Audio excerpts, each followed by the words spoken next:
नमस्कार, मैं हूं मनीष सिंह और आप देख रहे हैं। आपसे निवेदन है कि अगर आपने हमारे चैनल को अभी तक सब्सक्राइब नहीं किया तो सब्सक्राइब ज़रूर करें और उसके बगल में बने घंटे को भी ज़रूर दबाएं ताकि अगले वीडियो का नोटिफिकेशन आपको समय से मिल सके। सिख धर्मावलंबियों का सबसे पावन धार्मिक स्थल या कहें कि सबसे प्रमुख गुरुद्वारा पंजाब के अमृतसर में स्थित है, जिसे हम हरमंदिर साहिब, दरबार साहिब अथवा स्वर्ण मंदिर के नाम से जानते हैं। सिखों के साथ ही यह स्वर्ण मंदिर हिंदुओं के लिए भी बहुत खास है, लेकिन साल 1984 में हरमंदिर साहिब में कुछ ऐसा घटित हुआ जिससे पूरा देश हतप्रभ रह गया। 3 से 6 जून 1984 को अमृतसर में स्थित हरमंदिर साहिब अर्थात गोल्डन टेम्पल परिसर को खालिस्तान समर्थक व अलगाववादी जरनैल सिंह भिंडरावाले और उसके समर्थकों से मुक्त कराने के लिए भारतीय सेना द्वारा एक अभियान चलाया गया और इस अभियान को नाम दिया गया ऑपरेशन ब्लू स्टार। लेकिन इससे पहले यह जानना बहुत आवश्यक है कि वह कौन सी परिस्थिति उत्पन्न हुई जिसके बाद भारतीय सेना द्वारा अमृतसर के गोल्डन टेम्पल में ऑपरेशन ब्लू स्टार अभियान चलाया गया। बात है 1970 के दशक की, जब पंजाब को लेकर अकाली राजनीति में खींचतान बढ़ती जा रही थी। 1978 में अकाली दल ने आनंदपुर साहिब प्रस्ताव पारित किया। इस प्रस्ताव में यह सुझाया गया था कि भारत की केंद्र सरकार का केवल रक्षा, विदेश नीति, संचार और मुद्रा पर ही अधिकार हो, बाकी अन्य सभी विषयों पर निर्णय लेने का अधिकार पूर्ण रूप से राज्यों को होना चाहिए। असल में अकाली चाहते थे कि पंजाब को पूर्ण स्वायत्तता प्रदान की जाए। साथ ही वह चाहते थे कि चंडीगढ़ केवल पंजाब की ही राजधानी हो और पंजाबी भाषा क्षेत्र को पंजाब में शामिल किया जाए। उनकी मांग थी कि नदियों के पानी के मुद्दे पर सर्वोच्च न्यायालय की राय ली जाए। वह यह भी चाहते थे कि फौज में भर्ती काबिलियत के आधार पर हो और इसमें सिखों के लिए भर्ती पर लगी कथित सीमा को भी हटा लिया जाए। इसके साथ ही वह अखिल भारतीय गुरुद्वारा कानून बनाए जाने की भी वकालत कर रहे थे। इन प्रस्तावों को लेकर पंजाब में खास तौर से सिखों के बीच अकालियों का समर्थन और प्रभाव बढ़ रहा था। इसी बीच अमृतसर में 13 अप्रैल 1978 को अकाली कार्यकर्ताओं और निरंकारियों के बीच हिंसक झड़प हुई। इस झड़प में लगभग 12 अकाली कार्यकर्ताओं की मौत हो गई। अकाली दल भारत की राजनीतिक मुख्यधारा में रहकर पंजाब और सिखों की मांगों की बात कर रहा था, लेकिन जरनैल सिंह भिंडरावाले ने इस संबंध में केंद्र सरकार के खिलाफ कड़ा रुख अपनाए रखा। असल में भिंडरावाले खालिस्तान नाम से अलग देश चाहता था। उसने सिखों का समर्थन हासिल करने के लिए विवादास्पद राजनीतिक मुद्दों और धर्म पर आधारित नियमित तौर से अपने विचार जगजाहिर कर रहा था। इसके बाद जरनैल सिंह का सिखों के बीच लगातार समर्थन बढ़ने लगा, लेकिन इसके साथ ही पंजाब में हिंसक घटनाएं भी बढ़ने लगी, जिसके परिणाम स्वरूप 1980 में दिल्ली के अपने मुख्यालय जाते समय निरंकारी पंथ के प्रमुख गुरबचन सिंह पर जानलेवा हमला किया गया। इस हमले में उनकी मौत हो गई। इसके बाद 1981 में हिंदी अखबार पंजाब केसरी के संपादक लाला जगत नारायण की हत्या कर दी गई। स्वतंत्र खालिस्तान के लिए आनंदपुर साहिब पर खालिस्तान का अलग झंडा भी फहराया गया। भिंडरावाले पर हिंसक गतिविधियों को बढ़ावा देने के आरोप लगे, क्योंकि भिंडरावाले अपने मकसद के लिए हिंसा का रास्ता अपनाने को सही मानता था। वहीं दूसरी तरफ पंजाब पुलिस पर्याप्त सबूत न होने की बात कह भिंडरावाले और उसके साथियों पर कार्रवाई से बचती रहे। लेकिन दबाव बढ़ने पर पुलिस ने सितंबर 1981 में ही भिंडरावाले को महता चौक गुरुद्वारे के सामने से गिरफ्तार कर लिया। पुलिस की इस कार्यवाही से चौक पर उपस्थित उसके समर्थकों और पुलिस के बीच जमकर गोलीबारी हुई, जिसमें 11 लोगों की मौत हो गई। भिंडरावाले जेल में था, लेकिन उसके समर्थक अभी भी हिंसा के रास्ते पर। उसे जेल से बाहर निकालने के लिए खालसा के गजिंदर सिंह और सतनाम सिंह पौंटा व उनके 3 अन्य साथियों ने मिलकर श्रीनगर से दिल्ली आ रहे इंडियन एयरलाइंस के विमान को हाईजैक कर लिया। इन अपहरणकर्ताओं ने भिंडरावाले को जेल से रिहा करने की मांग रखी। मजबूरन सरकार को जर्नैल सिंह भिंडरावाले को जेल से रिहा करना पड़ा। जेल से बाहर आने के कुछ समय बाद वह महता चौक गुरुद्वारे को छोड़ 1982 में स्वर्ण मंदिर परिसर में अपना दबदबा बनाते हुए गुरु नानक निवास से अपने भाषण देना शुरू किया और फिर कुछ महीने बाद वह सिखों की सर्वोच्च धार्मिक संस्था अकाल तख्त से अपने विचार को व्यक्त करने लगा।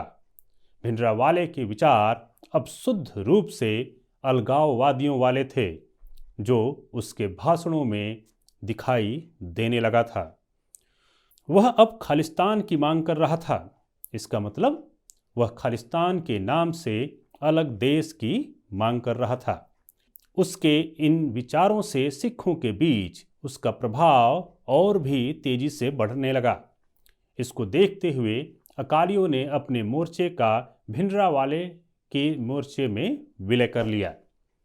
इसके बाद तो पंजाब में हिंसा का दौर अब बड़े स्तर पर शुरू हो चुका था। 1982 में अलगाववादी समर्थक ने इंडियन एयरलाइंस के एक और विमान को जोधपुर के रास्ते मुंबई से दिल्ली आते समय एक बार फिर हाईजैक कर विमान को लाहौर ले जाने की कोशिश की, लेकिन जब लाहौर में इसे उतरने की इजाज़त नहीं मिली तब उस अपहर्ता ने विमान को अमृतसर में उतारा।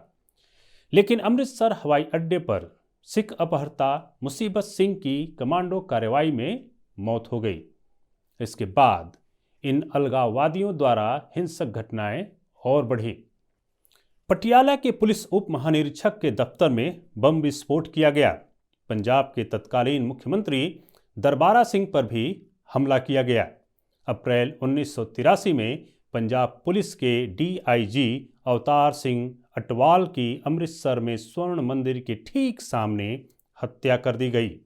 कुछ महीने बाद बंदूकधारियों ने जालंधर के पास पंजाब रोडवेज की एक बस में घुसकर कई हिंदुओं को मार डाला। यह आतंक यहीं नहीं रुका। 1984 पंजाबी के सर्वाधिक पढ़े जाने वाली मासिक पत्रिका प्रीत लारी के संपादक और वरिष्ठ पत्रकार सुमित सिंह सम्मी की हत्या हो गई। अमृतसर में भाजपा प्रमुख पूर्व विधायक हरबंस लाल खन्ना की उनके अंगरक्षक समेत गोली मारकर हत्या कर दी गई। अगले दिन उनकी शव यात्रा में हिंसा भड़क गई और इस हिंसा में 8 लोग मारे गए। पंजाबी भाषा के प्रोफेसर विश्वनाथ तिवारी की उनकी पत्नी समेत हत्या कर दी गई। पंजाब केसरी के संपादक जगत नारायण की हत्या के बाद उनके बेटे रमेश चंद्र की भी जालंधर स्थित उनके कार्यालय में हत्या कर दी गई। पंजाब की स्थिति सुधारने के लिए पंजाब सरकार को बर्खास्त कर राष्ट्रपति शासन लागू कर दिया गया, लेकिन पंजाब की स्थिति लगातार बिगड़ती गई। सरकारी रिपोर्ट की माने तो मार्च 1984 तक हिंसक घटनाओं में 298 लोग मारे जा चुके थे। इस मामले को सुलझाने के लिए केंद्र सरकार और अकाली नेताओं के बीच कई बार बातचीत हुई, लेकिन कोई नतीजा नहीं निकल सका। पंजाब की कानून व्यवस्था बद से बदतर होती जा रही थी, क्योंकि चरमपंथी अब पूरी तरह से हिंसा पर उतर आए थे।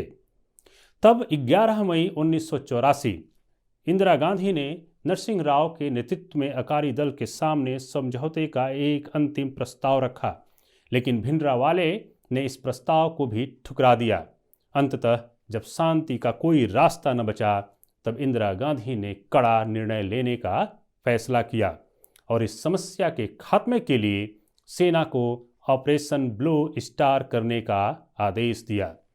वहीं अलगाववादी संत जर्नैल सिंह, कोर्ट मार्शल किए गए मेजर जनरल सुहेग सिंह और सिख स्टूडेंट्स फेडरेशन ने भारी मात्रा में आधुनिक हथियार और गोला बारूद के साथ स्वर्ण मंदिर परिसर के चारों तरफ मोर्चाबंदी कर ली थी। 2 जून 1984 हरमंदिर साहिब में हजारों श्रद्धालु आ रहे थे, क्योंकि 3 जून को गुरु अर्जुन देव जी का शहीदी दिवस था। उधर दिल्ली में इंदिरा गांधी सरकार पंजाब की स्थिति को खासी गंभीरता से देख रही थी। पंजाब से आने जाने वाली सभी रेलगाड़ियों और बस सेवाओं पर रोक लगा दी गई। फोन कनेक्शन काट दिए गए। साथ ही विदेशी मीडिया को राज्य से बाहर कर दिया गया। 3 जून 1984 भारतीय सेना ने स्वर्ण मंदिर परिसर को घेर लिया और उसी दिन शाम को शहर में कर्फ्यू लगा दिया गया। 4 जून 1984 मंदिर के अंदर अलगाववादियों के पास कितना हथियार है, इसका अंदाजा लगाने के लिए सेना ने गोलीबारी शुरू की। तब चरमपंथियों ने सेना के गोली का जवाब बहुत ही तीखा दिया। 5 जून 1984 रात 10:30 के बाद ब्लैक कलर के कमांडो पोशाक में 20 कमांडो नाइट विजन चश्मे, M1 steel helmet, bullet proof jacket, सब मशीन गन व AK-47 राइफलों के साथ चुपचाप स्वर्ण मंदिर में घुस गए। साथ ही बाहर बख्तरबंद गाड़ियों और टैंकों को सचेत रहने का आदेश दिया गया। लेकिन मंदिर परिसर में सेना को चरमपंथियों के ताकत का सही अंदाजा अभी भी नहीं था। मंदिर में घुसते ही एक चरमपंथी ने कमांडो यूनिट के रेडियो ऑपरेटर की खोपड़ी उड़ा दी। इसके बाद तो मंदिर परिसर में मशीन गनों और गोलियों की गड़गड़ाहट सुनाई देने लगी। सेना के बख्तरबंद गाड़ी को उग्रवादियों ने रॉकेट के गोले से उड़ा दिया। दोनों तरफ से भयंकर गोलीबारी हो रही थी। अकाल तख्त और स्वर्ण मंदिर के बीच का इलाका जंग का मैदान बन चुका था। अकाल तख्त की तमाम खिड़कियां ईंटों से पहले ही बंद कर दी गई थीं। कुछ ही सुराग थे जिनमें से चरमपंथी अपनी अपनी मशीन गनों से सेना के ऊपर गोली बरसा रहे थे। इस भीषण खून खराबे में 17 कमांडो शहीद हो गए, जिनकी लाशें जगह जगह पड़ी हुई थीं। अंत में सेना ने 3 टैंकों की मदद से अकाल तख्त की दीवारें तोड़ दी। इसके बाद कमांडो के साथ पैदल सैनिकों ने उग्रवादियों पर जबरदस्त प्रहार किया। भारी गोलाबारी और संघर्ष में सैकड़ों लोगों की मौत हो गई। इस हमले में भिंडरावाले और लेफ्टिनेंट जनरल सहबेग सिंह सहित कई प्रमुख चरमपंथियों की मौत हो गई। मंदिर परिसर भी क्षतिग्रस्त हुआ। अकाल तख्त पूरी तरह तबाह हो गया। महत्वपूर्ण सिख पुस्तकालय भी जल गया। कई सदियों में पहली बार 6, 7 और 8 जून को वहाँ कोई पाठ नहीं हो पाया। भारत सरकार के अनुसार 83 सैनिक शहीद हुए और 249 घायल हुए। 493 चरमपंथियों में कुछ आम लोग भी मारे गए। 86 घायल हुए और 1592 को गिरफ्तार किया गया। केंद्र सरकार की इस कार्रवाई से सिख समुदाय की भावनाओं को बहुत ठेस पहुंची। कुछ सिखों ने स्वर्ण मंदिर पर हमले को अपने धर्म पर हमला बताया। कई प्रमुख सिखों ने अपने पदों से इस्तीफा दे दिया। देश के कई हिस्सों राजस्थान, बिहार, अलवर, जम्मू, ठाणे और पुणे से सिख सैनिकों के विद्रोह की खबरें आईं। रामगढ़ में विद्रोही सैनिकों ने अपने कमांडर ब्रिगेडियर S.C. पुरी की हत्या कर दी। कुछ ही महीने बाद 2 सिख अंगरक्षकों सतवंत सिंह और बेअंत सिंह ने 31 अक्टूबर 1984 को तत्कालीन प्रधानमंत्री इंदिरा गांधी की गोली मारकर नृशंस हत्या कर दी। इसके बाद प्रधानमंत्री राजीव गांधी और हरचंद सिंह लोंगोवाल ने एक समझौते पर हस्ताक्षर किए। अब चंडीगढ़ पंजाब को मिल गया। हरचंद सिंह की भी उग्रपंथियों ने हत्या कर दी। सितंबर 1985 में अकाली दल को पंजाब चुनाव में भारी जीत मिली।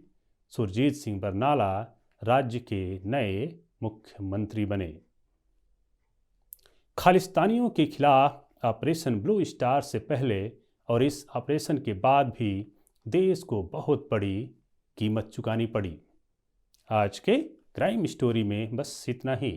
यह स्टोरी आपको कैसी लगी हमें ज़रूर बताएं। वीडियो को लाइक करें, शेयर करें और हमारे YouTube चैनल को अभी तक सब्सक्राइब नहीं किया तो सब्सक्राइब ज़रूर करें। धन्यवाद।